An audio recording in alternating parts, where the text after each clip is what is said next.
لن يخلقوا ذبابا ولو اجتمعوا له، اللہ کے سوا باقی جتنی طاقتیں ہیں ساری جمع ہو جائیں، سارے پیر، سارے فقیر، سارے حکام، ساری کائنات جمع ہو جائے، قرآن کہتا ہے اللہ کے مقابلے میں ایک مکھی بھی نہیں بنا سکتے۔ مکھی، وہ لفظ کن سے کائنات سجاتا ہے، وہ لفظ کن سے کائنات بناتا ہے۔ کن کہتا ہے تو آسمان سج گیا، کن کہا تو زمین بچھ گئی، کن کہا تو ستارے چمکنے لگے، کن کہا تو گلشن مہکنے لگے، کن کہا تو سبزے لہکنے لگے، کن کہا تو ندیوں کو بہاؤ مل گیا، کن کہا تو شاخوں کو جھکاؤ مل گیا، کن کہا تو طوفانوں کو جوش مل گیا، کن کہا تو سمندروں کو خروش مل گیا، کن کہا تو راتوں کو اندھیرا مل گیا، صبح کو سویرا مل گیا، پہاڑوں کو متانت مل گئی، مویشی مختلف اقسام میں آ گئے، پرندے مختلف بولیوں میں چہکنے لگے، نظام صبح و شام منظم ہو گیا۔ وہ لفظ کن سے کائنات سجاتا ہے اور باقی سب جمع ہو جائے، ایک مکھی بھی نہیں بنا سکتے۔ ایک مکھی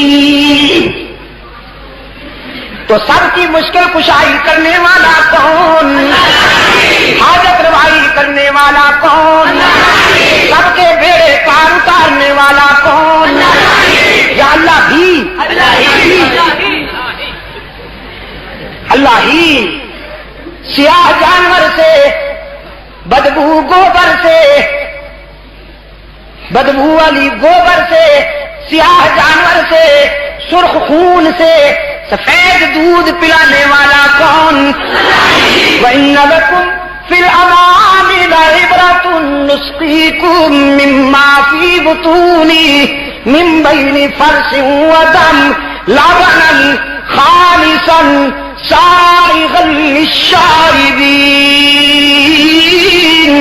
قرآن کہتا ہے دودھ کا گلاس پینے سے ایک لمحہ پہلے ذرا سوچ لینا کہاں سے آیا، کس نے بھیجا۔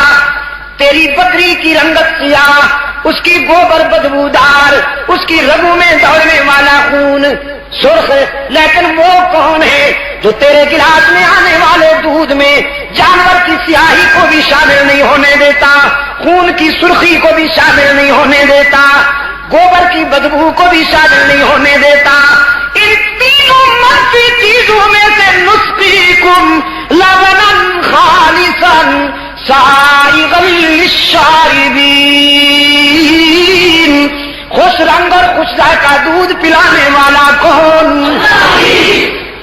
انشاءاللہ جب تک ولی اللہ لشکر کے سپاہی زندہ رہیں گے، اور انشاءاللہ یہ لشکر رہے گا،